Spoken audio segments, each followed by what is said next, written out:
¿Se ve, jóvenes? Sí, ya.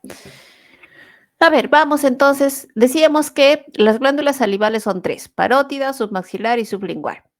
Todas las glándulas, toditas, estas tres, van a tener sus acinos, sus conductos, y estos acinos y conductos van a estar agrupados en lóbulos, que es lo que estamos viendo acá. Un lóbulo por acá, otro lóbulo por acá, otro por aquí. Y en medio de estos acinos y en medio de estos lóbulos, ¿qué estamos viendo acá? Tejido adiposo. O sea, eso es en todas las glándulas. Entonces, ¿qué tienen en común las glándulas? Que tienen acinos, que tienen tejido adiposo en medio de esos acinos y que tienen conductos excretores, porque son glándulas que tienen conductos de excreción, ¿no? No son glándulas endocrinas, son glándulas exocrinas, ¿ya? Porque tienen sus conductos. Ahora, la diferencia está en el tipo de acinos que tienen. Entonces, en el caso de la glándula parótida, ¿ya? En el caso específico de glándula parótida, tiene exclusivamente estos acinos que son de tipo seroso, ¿ya? Solamente acinos de tipo seroso. Nunca vamos a ver acá acinos mucosos, nunca acinos mixtos. Eso quiere decir que jamás vamos a ver aquí semilunas de Janussi, porque la glándula parótida tiene exclusivamente acinos de tipo seroso, ¿ya?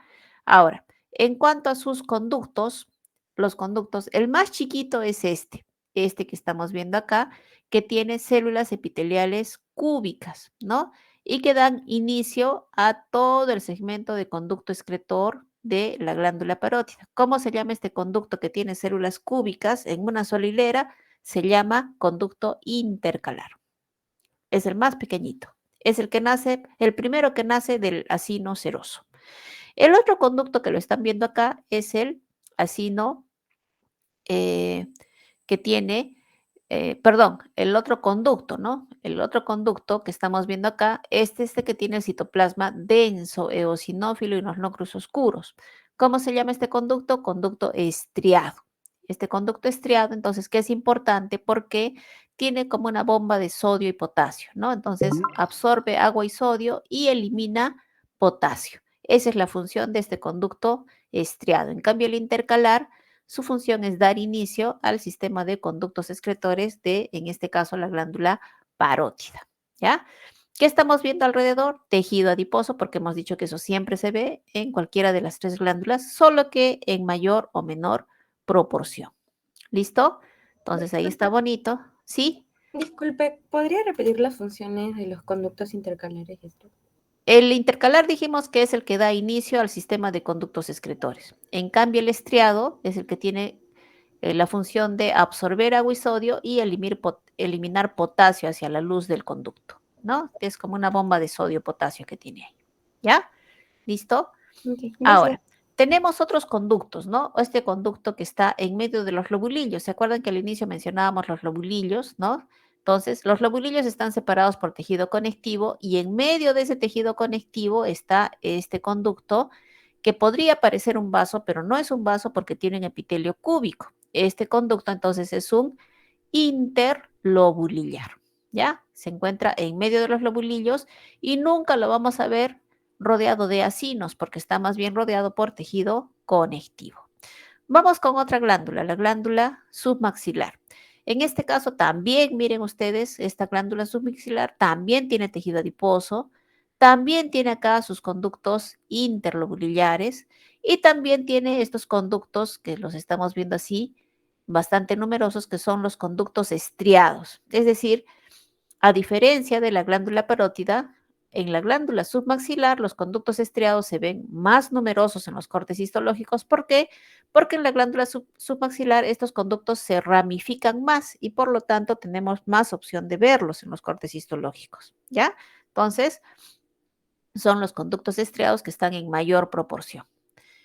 Vamos a ver acá, miren. Ahora, en lo que lo que corresponde a los acinos, en la glándula submaxilar sí vamos a encontrar acinos mucosos, sí vamos a encontrar acinos mixtos, por lo tanto, sí vamos a ver en la glándula submaxilar las semilunas de Janussi, ¿no? ¿Veremos conductos estriados intercalares? Sí, pues no, ya lo habíamos dicho. Los estriados que son estos, que están en mayor proporción, ¿no? En mayor proporción. ¿sí? Ahí bien bonitos. Y por acá también, miren, un conducto intercalar solamente con células cúbicas. ¿Ya? Entonces, lo que ustedes tienen que tener cuidado al momento del examen es ver todo el campo, ¿ya? Porque en el caso de la glándula submaxilar, los acinos son predominantemente serosos, ¿ya? Predominantemente serosos. Miren acá cuántos conductos estriados hay, ¿no? Varios, ¿no? Uno, dos, tres, cuatro, cinco, ¿no? A diferencia de la glándula parótida que solo veíamos uno o dos máximo por campo. Aquí con coloración de paz para que vean entonces cómo efectivamente estos son acinos de tipo mucoso que están captando la coloración paz, ¿no? Coloración paz positiva porque esta coloración eh, se impregna en lo que son las sustancias mucosas. Vamos con la última glándula salival mayor, igual, ¿no? Todas hemos dicho que tienen lóbulos, todas tienen conductos interlobulillares, ¿ya? Y acá lo que varía es la proporción, ¿no? En este caso, tiene predominio de acinos mucosos, ¿no? Y por lo tanto, ¿tendrá semilunas de Januzzi? Sí, porque también tiene acinos mixtos, ¿no? Entonces, lo que decíamos al inicio, la glándula parótida es la única que tiene solamente acinos de tipo seroso, ¿ya? Vamos a ver acá con coloración paz y prácticamente todo marca positivo porque el predominio de acinos mucosos en la glándula submaxilar, perdón, sublingual es bastante marcado. Resumiendo, glándula parótida, solo acinos serosos, glándula submaxilar, predominio de acinos serosos, pero puede tener acinos mucosos y acinos mixtos, y glándula sublingual, predominio de acinos de tipo mucoso. Ahora, en cuanto a los conductos, es más fácil encontrar conductos intercalares en la glándula parótida, es mucho más fácil encontrar conductos estriados en la glándula submaxilar porque son más numerosos, y en la glándula sublingual puede que no encontremos los conductos intercalares porque a veces no existen, ¿ya? En la glándula sublingual a veces no existe el conducto intercalar. Vamos con hígado, jóvenes. Entonces ya hemos revisado glándulas salivales, vamos con hígado. Toda esta estructura poligonal que estamos viendo es un lóbulo hepático. Este lobulillo, ¿no? Este lobulillo tiene una estructura central que es esta, que es la vena centrolobulillar, que si le damos más aumento, tiene dos características importantes, y eso les podrían preguntar, ¿no? Les dicen ahí, ¿qué estructura señala el puntero? A veces les ponen en la luz, ¿ya? A veces les ponen en la luz, dicen, ¿qué estructura señala el puntero?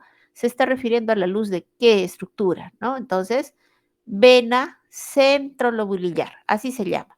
¿Qué características histológicas tiene? Una que están viendo acá, que su luz, miren, su luz se encuentra interrumpida por la presencia de estas estructuras claritas, que son los sinusoides hepáticos, ¿no? Por lo tanto, una característica es que tiene pared discontinua por la presencia de los sinusoides hepáticos.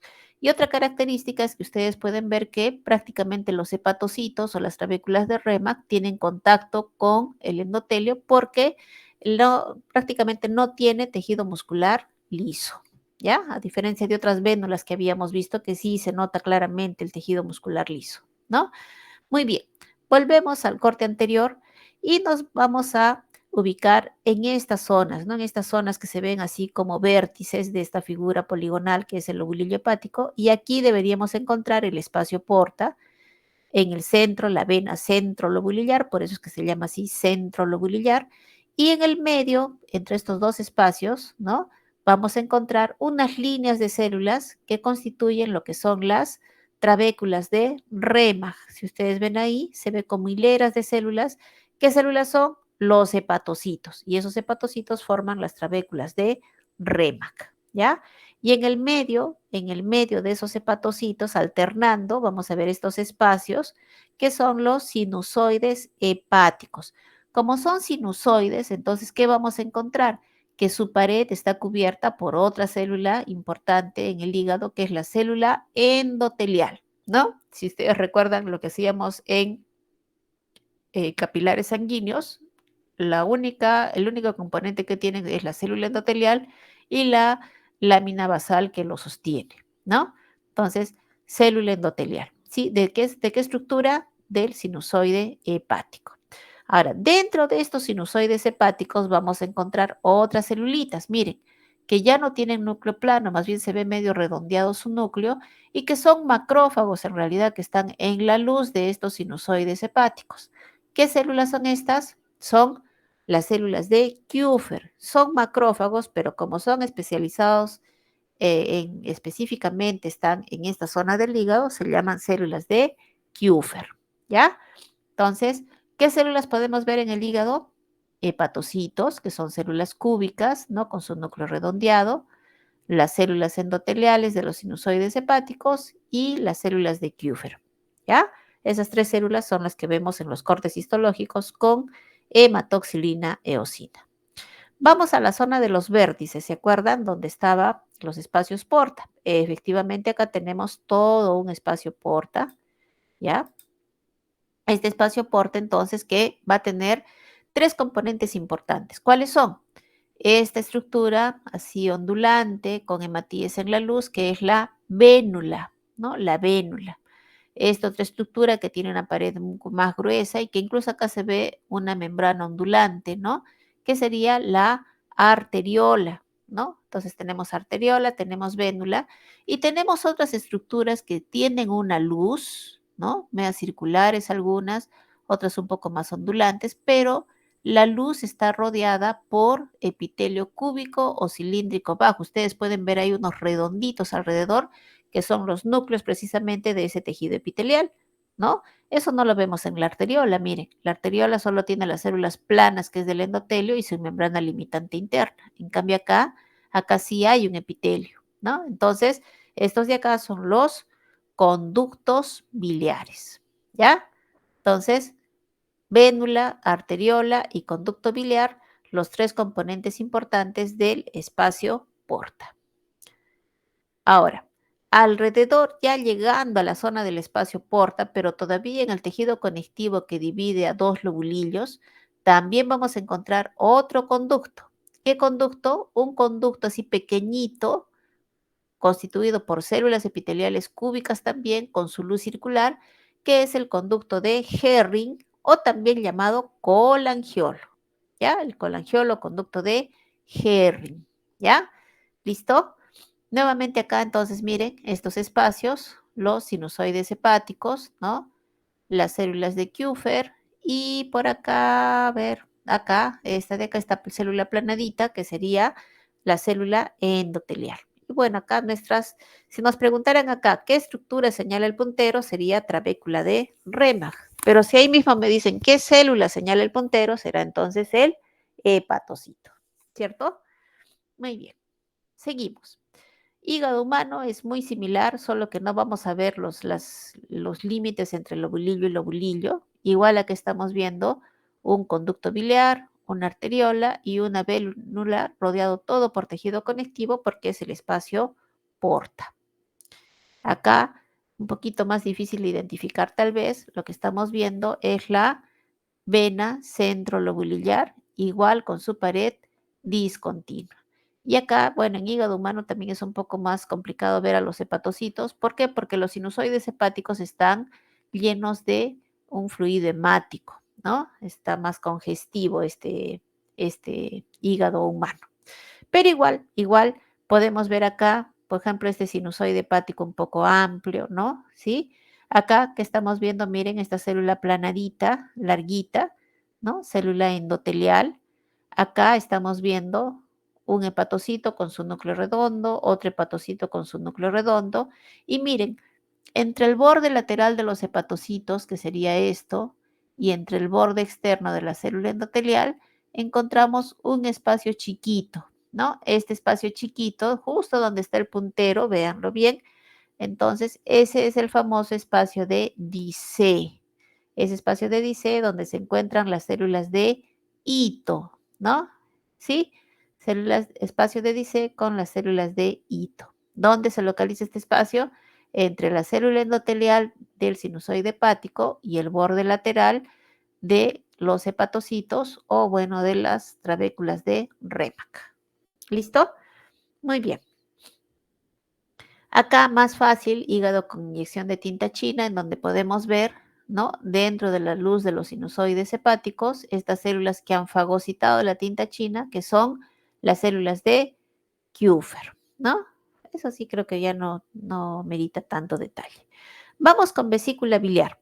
Vesícula biliar también tiene su mucosa, también tiene su muscular y puede tener serosa o puede tener adventicia, ¿no? Entonces, la mucosa tiene pliegues cubiertos por epitelio cilíndrico simple, así, ¿no? Células alargaditas de forma cilíndrica que rodean todos estos pliegues que tiene la mucosa.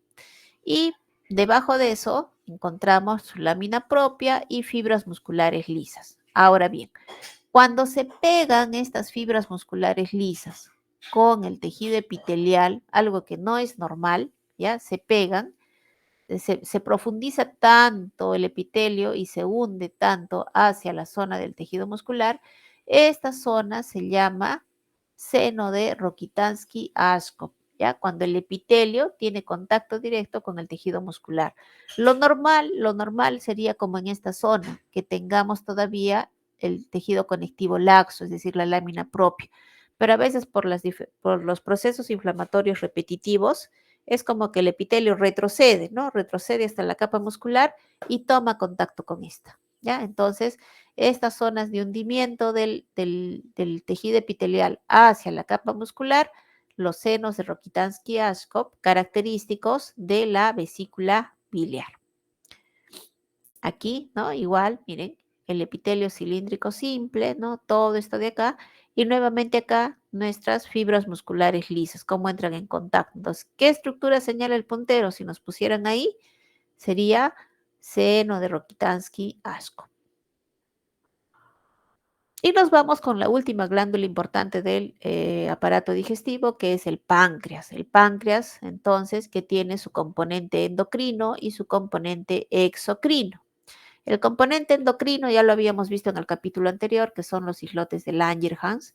Y ahora nos toca ver el componente exocrino, que está constituido por los acinis pancreáticos, ¿ya?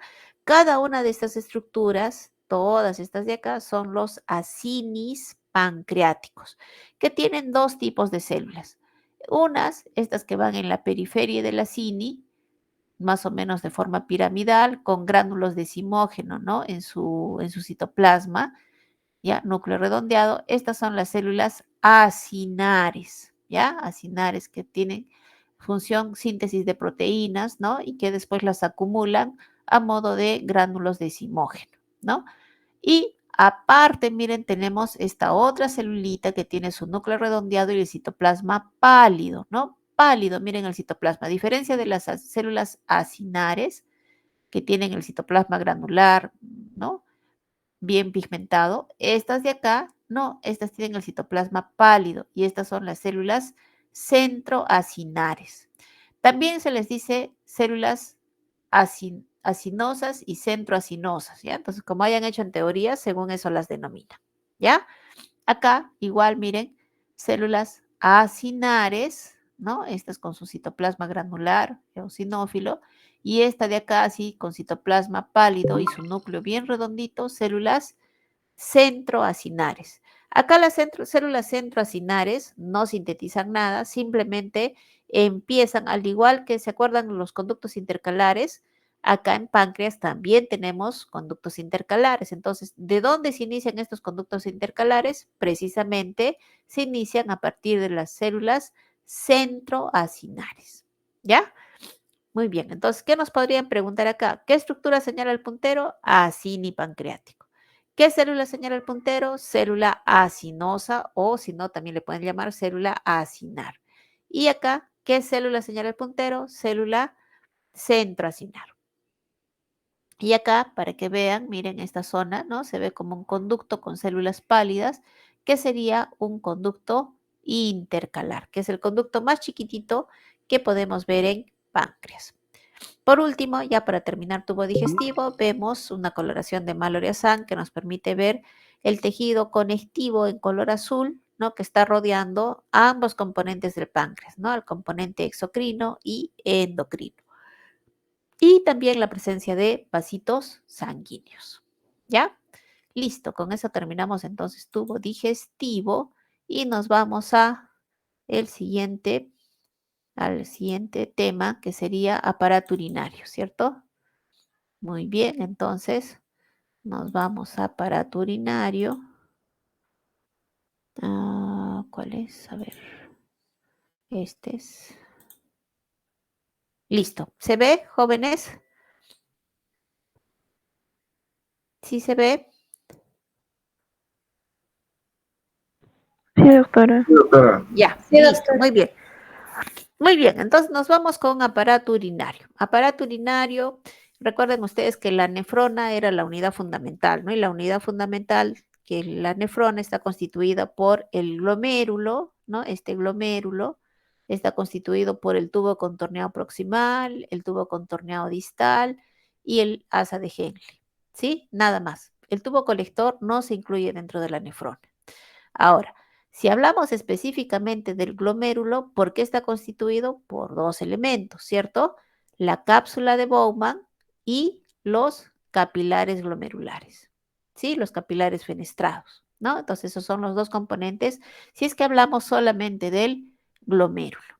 Y si seguimos desglosando, entonces, este glomérulo habíamos dicho que está formado por la cápsula de Bowman y los capilares, ¿no? Entonces, la cápsula de Bowman a su vez tiene tres componentes. ¿Cuáles son?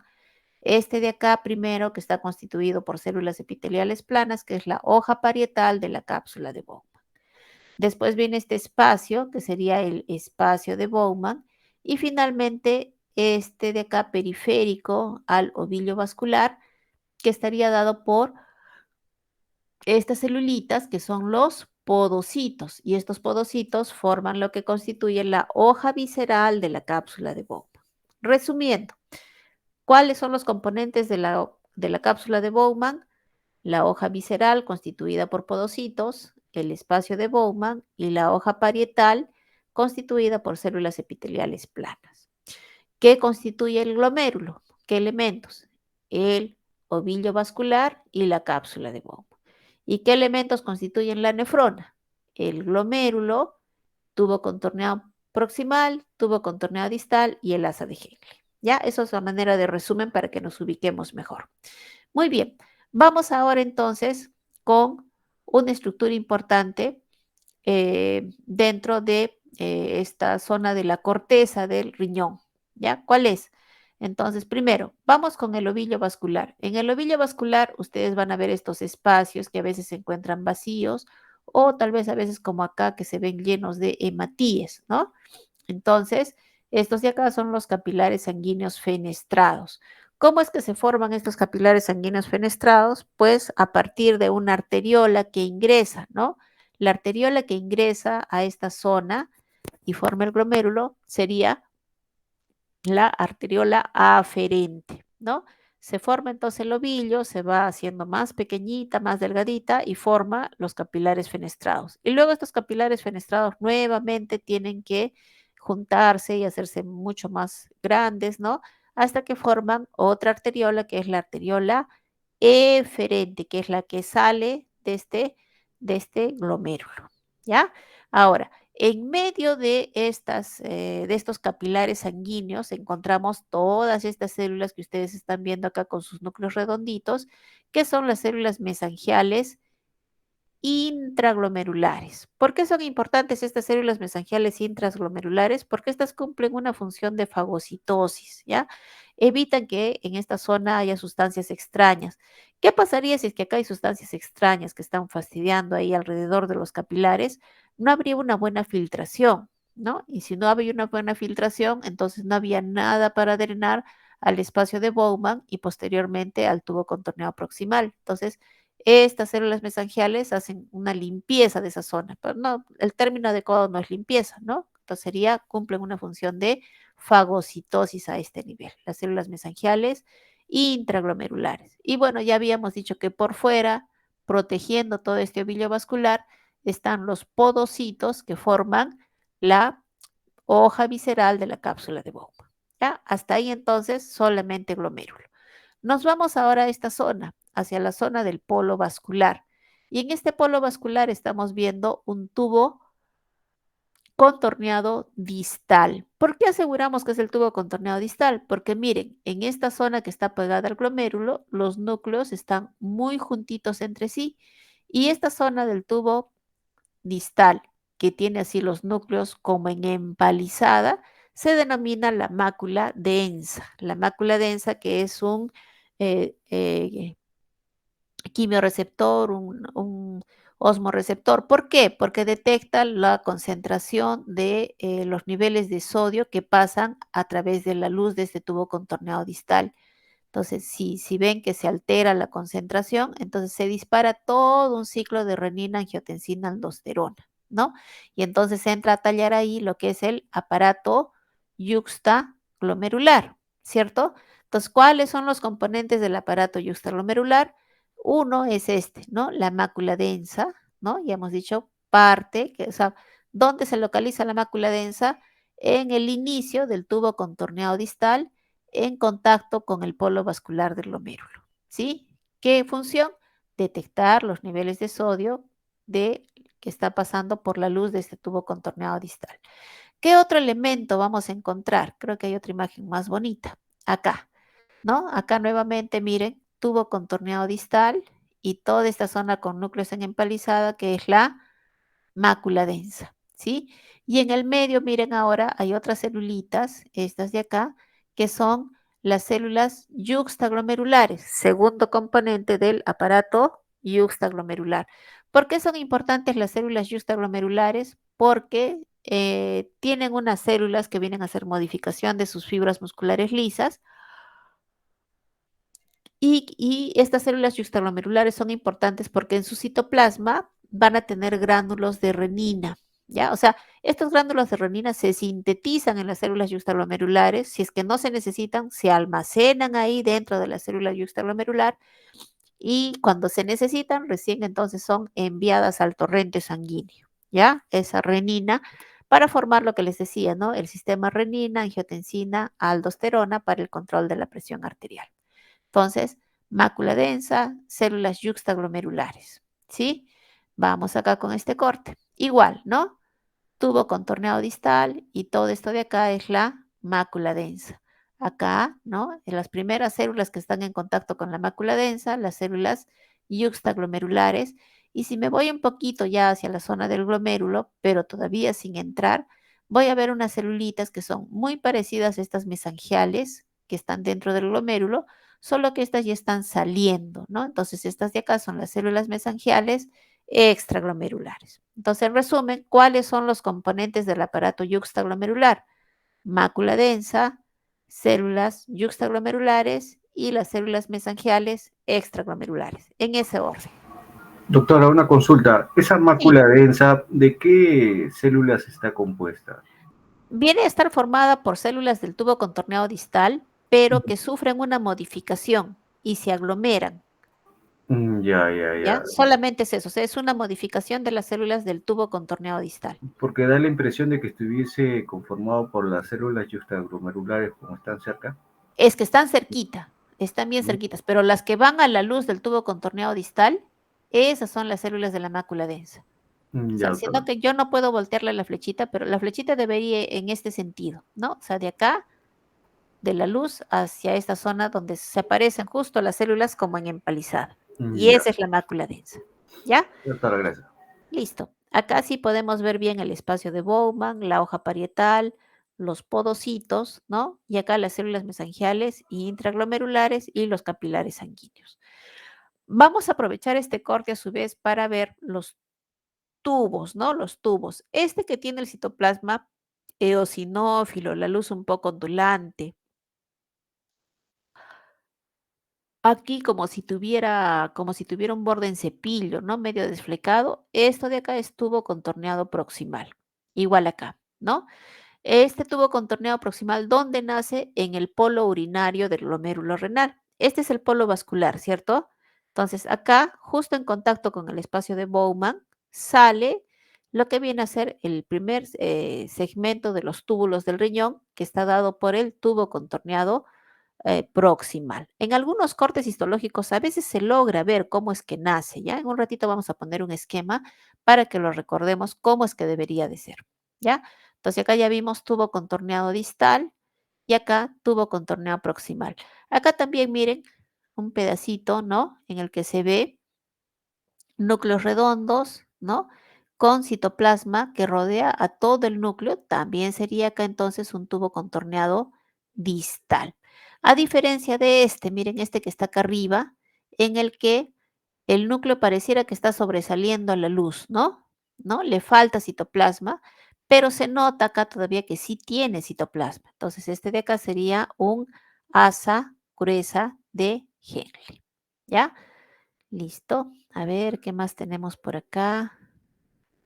Ya, nos vamos entonces hacia la zona de la... Acá, este corte está bonito. Miren acá nuevamente, citoplasma eosinófilo, luz ondulante, entonces tubo contorneado proximal. Acá también, igual, tubo contorneado proximal. Yo supongo que ahí no van a tener problema.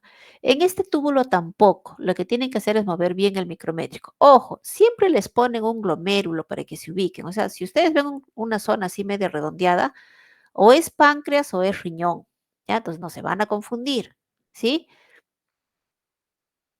Entonces, si es que vemos ya la cápsula de Bowman, eso es riñón y hay que ver qué zona nos están pidiendo. Pero si es que es la parte del islote de Langerhans, eso no tiene mácula densa, eso no se veía en los capilares, entonces totalmente diferente, ya no se van a confundir, ¿sí? Muy bien, vamos con este túbulo. Este túbulo, ¿qué características tiene? Núcleo redondo y citoplasma pálido, como si tuviera un halo alrededor, ¿no? Entonces, esto de acá corresponde al tubo colector, ¿no? Este es el más fácil de identificar, pienso yo, porque se nota como líneas que separan una célula de la otra, ¿ya? Entonces, ¿qué estructura? Tubo colector. Y acá miren bien bonito, un túbulo en el que los núcleos están presentes, se ve el citoplasma, ¿no? Se ve un poco anchito, pero, es como que le falta espacio, ¿no? Entonces los núcleos siguen sobresaliendo a la luz, por lo tanto, este es un asa gruesa de Henle, ¿ya? Listo. Y nos vamos acá hacia la zona de la médula, ya hacia la zona de la médula. Acá también miren, asa gruesa de Henle, ¿no? Cómo sobresale el núcleo hacia la luz, o sea, no está cubierto por citoplasma esa parte. A diferencia de este, miren, este de acá, en el que las células, los núcleos están un poquito alargaditos, no totalmente alargados, pero miren el citoplasma. El citoplasma es como una línea, ¿no? Igual que acá. Acá también el citoplasma bien delgadito y los núcleos incluso un poco aplanaditos, pero la luz es amplia, ¿no? Es clara, sin hematíes. Esto de acá corresponde al asa delgada de Henle. ¿Por qué se ve así? Porque el asa delgada de Henle sí tiene epitelio plano, ¿ya? El asa gruesa y el conducto, el tubo contorneado distal, ambos tienen epitelio cúbico, pero la diferencia entre ambos está en que en el distal el núcleo está totalmente cubierto por citoplasma. En cambio, en el asa de Henle sobresale, ya se nota que sobresale, como este de acá, ¿ya? Otra es que se intercalan, ¿no? Se intercalan asa gruesa, asa delgada, y acá sería mejor si lo pudiéramos mover con un micrométrico. Esto de acá es tubo colector. Cuando estamos así muy lejos, bien difícil que veamos ya lo que es el tubo proximal y distal, ¿no? Ahí no deberíamos confundirnos. ¿Ya, chicos? Muy bien. Pasamos a otro segmento ya importante y que es fácil de reconocer porque tiene esta luz, ¿no? Esta luz estrellada. Y esto de acá sería el uréter, ¿no? El uréter que tiene así una luz bien ondulante. ¿Qué epitelio cubre a este uréter? Cubre el epitelio polimorfo, ¿no? El epitelio polimorfo, así varias capas de células que descansan sobre una lámina propia. Entonces, esta lámina propia después se va a continuar con 3 capas de tejido muscular, dependiendo de la zona, entonces oblicua, circular y longitudinal. Y por fuera de eso vamos a ver adventicia o serosa, dependiendo de la zona de la vejiga que nos están mostrando. Ah, perdón, estamos en uréter, ¿no? En uréter igual, perdón, me estaba yendo ya a vejiga yo, estoy muy apurada, estoy mirando la hora, pero todavía estamos con tiempo, ¿no? A ver, recapitulando, jóvenes, me distraje. Hemos dicho acá el uréter, entonces, con su epitelio polimorfo, ¿ya? Este es muy característico, ya jóvenes, esta luz estrellada. Ustedes ven eso, por favor, no se confundan con conducto deferente, ¿ya? El único que tiene así la luz estrellada y pared gruesa es el uréter, ¿no, chicos? Entonces, no se van a confundir. Acá sería muy triste que pierdan puntos. Ahora, si les ponen el puntero aquí, les dicen qué estructura, también podría ser la mucosa del uréter, ¿no? Porque la mucosa es justamente el epitelio, ¿cierto? Entonces, si les dijeran qué órgano, uréter, pero si les dicen ahí qué estructura, eso sería mucosa del uréter. Características histológicas constituida por epitelio polimorfo y su lámina propia. ¿Ya? ¿Sí? Muy bien. Y más bien acá lo que teníamos era tejido muscular, ¿cierto? Pero que va al revés de lo que habíamos visto en tubo digestivo, ¿se acuerdan? En tubo digestivo era circular interno y longitudinal externo, y acá es al revés, es longitudinal y circular. Y finalmente por fuera, su tejido conectivo con alguno que otro vasito sanguíneo, ¿no? Por eso es que yo pienso que a veces se confunden y dicen, este es plexo venoso pampiniforme, pero no, lo que tiene que mandar acá es la luz, esta luz ondulante. Aquí a mayor aumento, entonces, para que vean el epitelio polimorfo, ¿no? Si fuera conducto deferente esto, tendríamos que ver acá estereocilios, ¿no? Y el epitelio no sería así tan grueso, ¿sí? Entonces, todo eso tenemos que ir viendo. Ahora sí vejiga, igual, ¿no? Su mucosa con su epitelio polimorfo, esos pliegues que tiene la vejiga cuando está en reposo. Y acá sí tenemos el tejido muscular. Ahora sí, ¿no? Oblicua, circular y longitudinal, dependiendo si estamos en la zona del techo o en la zona del trígono. Y si estamos específicamente en la luz, ¿qué vamos a ver acá? Esta refringencia que va hacia la luz, que es la cutícula, ¿sí? La cutícula, ¿ya? Acá no creo que tengan mucho problema. Acá, por ejemplo, este corte, miren, sí tiene serosa, ¿no? Pero dependía de dónde nos ponían para que podamos ver. Finalmente tenemos acá nuestra zona de la uretra, ¿no? El corte que nos han dado es una uretra masculina y este segmento entonces de la uretra masculina específicamente, porque son 3 segmentos, ¿no? El segmento de la uretra prostática, ¿no? La uretra membranosa, que es justo la que sale ya de la próstata, pero cruza el pubis, es el segmento más chiquito, y este segmento que es el que está en el pene, ¿no? Si estamos hablando de uretra masculina, ¿no? Pero específicamente va por el cuerpo esponjoso del pene, ¿ya? También se llama uretra cavernosa. ¿Cómo vamos a reconocerla? Porque está rodeada por estos espacios lagunares y a su vez estos espacios lagunares cubiertos por tejido conectivo y fibras musculares lisas. Otra característica importante en la uretra, a este nivel, en la uretra cavernosa, es que tiene estas glándulas, miren, estas glándulas que son de tipo túbulo alveolares, mucosas, ¿no? Túbulo alveolares, así como las de la próstata, igualitas son estas glándulas. ¿Y qué van a hacer? Miren, acá tienen su luz, van a secretar, ¿no? Van a secretar una sustancia que va a ir hacia dónde? Hacia la uretra, por ejemplo, cuando hay estímulos eróticos, entonces esta glándula de Littré, ¿no? Esta es la glándula de Littré, secreta hacia la luz de la uretra para lubricar su luz, ¿ya?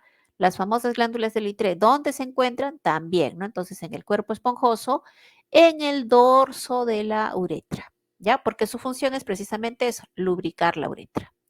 ¿Listo? Muy bien. Nos vamos entonces con aparato genital masculino. A ver si tenemos tiempo todavía. Vamos entonces con masculino. ¿Cómo vamos, chicos? ¿Bien?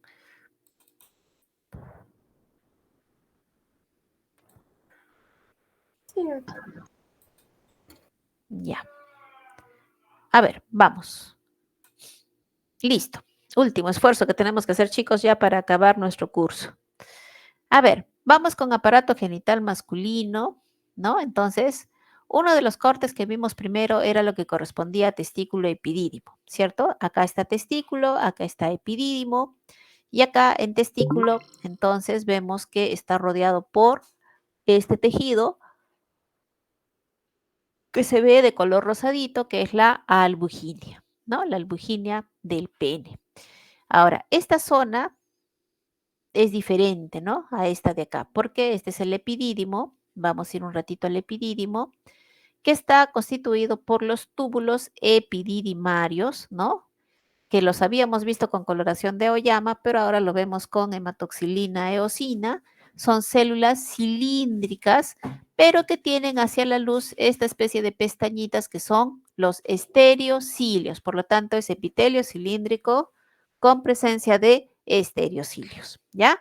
¿Qué estamos viendo en la luz? La presencia de espermatozoides, porque recuerden que el epidídimo transporta, ¿no? Los espermatozoides hacia la zona del conducto deferente, ¿ya? Entonces, a todo esto de acá, en la luz del epidídimo, sí vamos a ver espermatozoides. Vamos ahora sí con el corte de testículo. En el corte de testículo, entonces, lo más típico, lo clásico que vamos a ver son los túbulos, perdón, estas estructuras de acá, los túbulos seminíferos, ¿no? Todos estos de acá, túbulos seminíferos, así, medios redondeados algunos, donde vamos a ver todas las células que se encargan tanto de la espermatocitogénesis, el proceso de meiosis que se da, la espermiogénesis, todo para formar ¿qué? Estas células que están acá en la luz así de forma alargadita, que son los espermatozoides, ¿sí?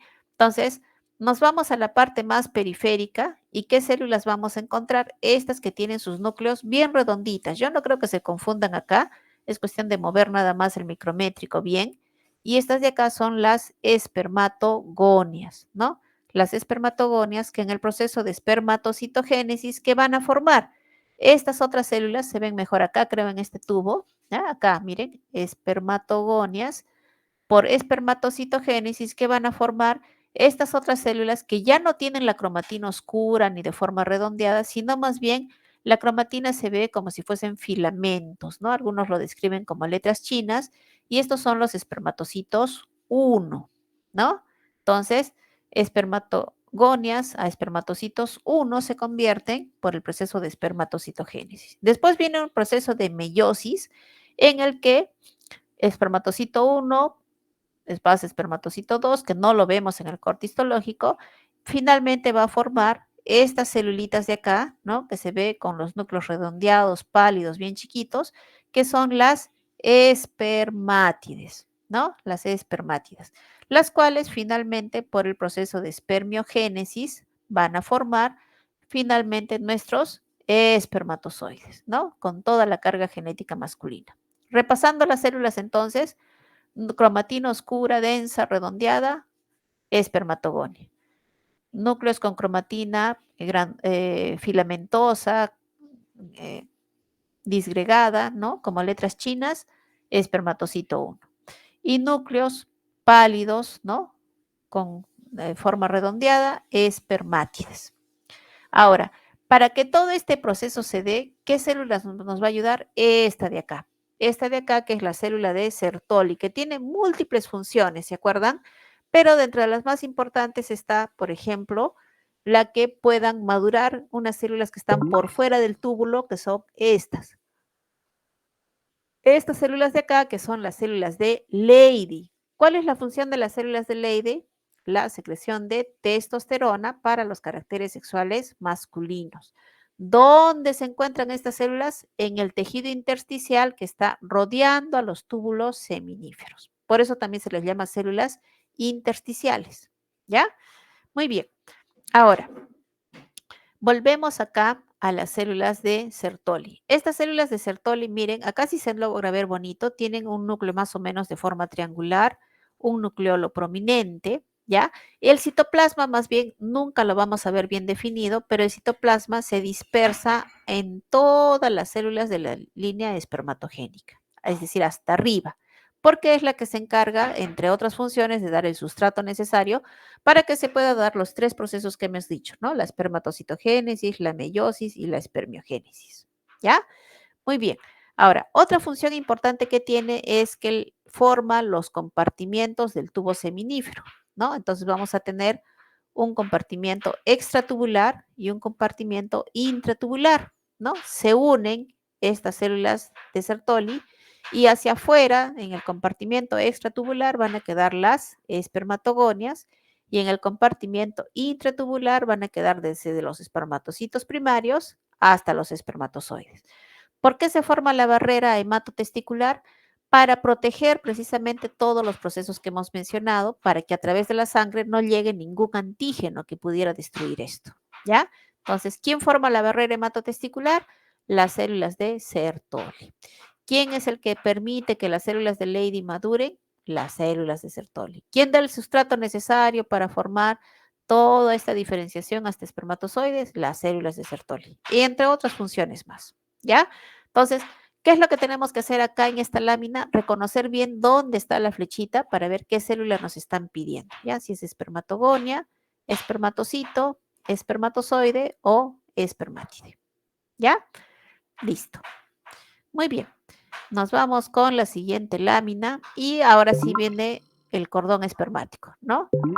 Acá tenemos entonces el cordón espermático y vemos acá que la luz no es estrellada, ¿cierto? Es una luz más o menos redondeada, pero claro, el epitelio como que tiene unos plieguecitos hacia la luz, pero solo son unos pliegues, ¿ya? La pared es gruesa, sí es gruesa la pared, porque tiene 3 capas de tejido muscular, ¿no? Y lo más característico es que en la adventicia de este órgano vamos a encontrar estos vasos sanguíneos, ¿no? Estos vasos sanguíneos que tienen la característica de ser vasos venosos. ¿Qué vasos son? Lo que constituyen el plexo venoso pampiniforme. Entonces, ¿dónde se encuentran este plexo venoso pampiniforme? En la adventicia del conducto deferente, ¿ya? En la adventicia. Si me pusieran acá, por ejemplo, y me dicen, ¿qué órgano señala el puntero? Conducto deferente. Pero si ahí mismo me dijeran, ¿qué estructura señala el puntero? Eso sería mucosa del conducto deferente. Características histológicas de esta mucosa, constituida por, ¿se acuerdan el epidídimo que epitelio tenía? Es el mismo, ¿ya? Es porque recuerden que se comunica, ¿no? Con el epidídimo. Entonces sería epitelio cilíndrico simple con estereocilios, ¿ya? Es un epitelio con estereocilios, ¿ya? ¿Listo? Muy bien. Y acá nuestro plexo venoso pampiniforme. Todo ahora, ¿dónde se localiza el conducto deferente, el plexo venoso pampiniforme? En el cordón espermático, ¿ya? Por eso es que en su guía les dice órgano, cordón espermático, porque el cordón espermático es todito esto, ¿ya? Además de una arteria, además de filetes nerviosos.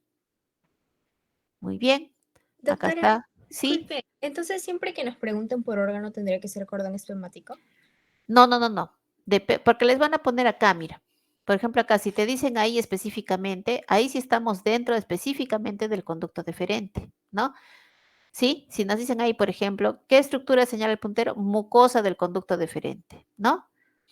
¿Sí? O acá, por ejemplo, ¿qué estructura? Plexo venoso pampiniforme, ¿sí? Ahora, ¿en dónde se localiza, por ejemplo, el plexo venoso? En el cordón espermático, pero le pueden poner ahí en la adventicia del conducto deferente, porque este plexo venoso, lo que se acuerdan que dijimos que controlaba la temperatura de esta zona interna, porque a través de esta luz es que viajan los espermatozoides hacia la pelvis, ¿cierto? Entonces, pero ahora, el plexo venoso entonces se contrae o se dilata para regular esta temperatura, pero todo esto de acá, todo es cordón espermático, ¿ya? No es solamente esto o este pedacito, es todo. Por eso en su guía les ponen ahí cordón espermático, ¿ya? Lo que pasa es que a veces les ponemos acá, dicen, ¿qué estructura señala el puntero? Cordón espermático. Y no, esto específicamente es conducto deferente, ¿ya? Ok, doctora, Doctora, gracias. pero conducto deferente no dice que tiene 3 partes, mucosa, Esta es la muscular y mucosa. adventicia. Sí, esta es la mucosa, esta es la muscular con sus 3 componentes y esta es la adventicia, pero no estamos viendo más allá, ¿no? O sea, el cortecito que, si ustedes se fijan, acá no termina el corte, ¿no? Claro. Entonces, se ha hecho un corte del conducto deferente, pero solamente estamos viendo la parte, perdón, se ha hecho un corte del cordón espermático, pero solamente estamos viendo el conducto deferente, ¿sí? Ya. ¿Ya? Nos falta la arteria, nos faltan los filetes nerviosos, que también son parte del cordón espermático. ¿Ya? Es todo por eso, ¿sí? Ahí está el epitelio, ¿no? Con sus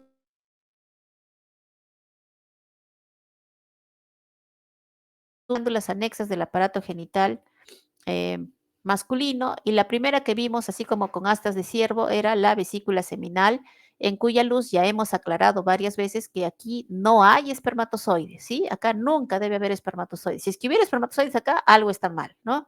Hay un retroceso, hay una patología, pero nunca debe haber espermatozoides. Lo único que hay acá es un fluido rico en fructosa que constituye el gran porcentaje del líquido seminal, del semen, ¿no? Entonces, eso sí hay acá en la luz de la vesícula seminal. La parte de la pared, ¿qué elementos tiene? Igual, ¿no? Mucosa, muscular, y acá su componente final con adventicia. Ahora, miren, dentro de la mucosa, ¿qué es lo que tenemos que reconocer? Los pliegues, ¿ya? Los pliegues que pueden estar cubiertos por epitelio cúbico, epitelio cilíndrico, ¿no? Acá varía mucho el epitelio y varían los pliegues, miren. Estos delgaditos que nacen de la base que está en contacto con la capa muscular, estos son los pliegues primarios. Pero los que se juntan a partir de pliegues primarios y que ya no tienen contacto con la zona basal, estos son los pliegues secundarios, ¿ya? No confundir con vesícula biliar, por favor, ¿ya? No van a confundir, era totalmente diferente, ¿verdad, chicos? Tendríamos que ver acá los senos de Rokitansky-Ashko, porque no estamos viendo. Tendríamos que ver ese epitelio cilíndrico con pliegues, pero más que pliegues son ondulaciones de la mucosa, ¿no? En cambio acá sí son como palitos, ¿no? Por eso lo estábamos comparando con las astas de un ciervo, ¿ya? Muy bien.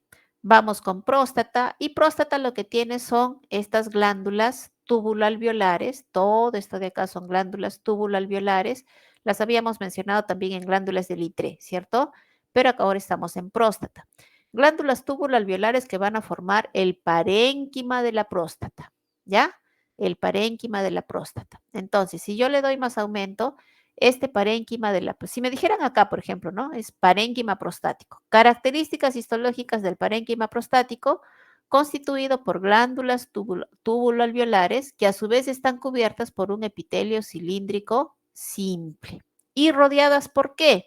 Por el estroma, ¿no? Todo esto que es tejido conectivo con algunas fibras musculares lisas, eso es el estroma prostático, ¿ya? Entonces, estructura, parénquima prostático, estructura, estroma prostático. Características histológicas, glándulas tubuloalveolares cubiertas por epitelio cilíndrico simple. Características histológicas, constituido por tejido muscular liso y tejido conectivo. ¿Ya? ¿Listo? Vamos con pene. Pene cubierto por una piel que tiene rugosidades, ¿no? Cubierta por la albuginia del pene, y que va a tener dos cuerpos cavernosos y un cuerpo esponjoso. Y del cuerpo cavernoso, que es lo que todavía no hemos visto, la característica son estos espacios lagunares que no los vamos a ver en ningún otro tejido, ¿no? Que son espacios realmente cubiertos por endotelio, o sea, no son grietas del tejido, sino que realmente son espacios por los que va a circular sangre al momento de la erección, ¿no? La sangre se va a quedar retenida ahí durante la erección. ¿Por qué están cubiertos? ¿Por qué células están cubiertos esos espacios lagunares? Por células endoteliales. ¿Ya? Ahí están las células endoteliales rodeando a espacios que son de tejido conectivo, la parte más clarita, y fibras musculares lisas, que es lo más oscuro. Y en medio de estas fibras musculares y de este tejido conectivo, vamos a encontrar estas arteriolas de pared gruesa, que son las arteriolas helicíneas con H. Vean bien cómo se escribe, ¿ya? Que son importantes justamente para el proceso de erección del pene, de acuerdo a si contraen o relajan su pared muscular, ¿ya? Las arteriolas helicíneas, entonces, acá se ve a mayor detalle, miren qué bonita, ¿no? Se ve exclusivamente en el cuerpo cavernoso del pene. En ambos cuerpos cavernosos vamos a tener ahí la arteriola helicínea. En el cuerpo esponjoso, nunca. En el cuerpo esponjoso es característico esto, ¿no? Lo que habíamos dicho de la uretra con sus glándulas de Littré, ¿no? Las glándulas tubuloalveolares de Littré que secretan hacia la uretra, ¿no?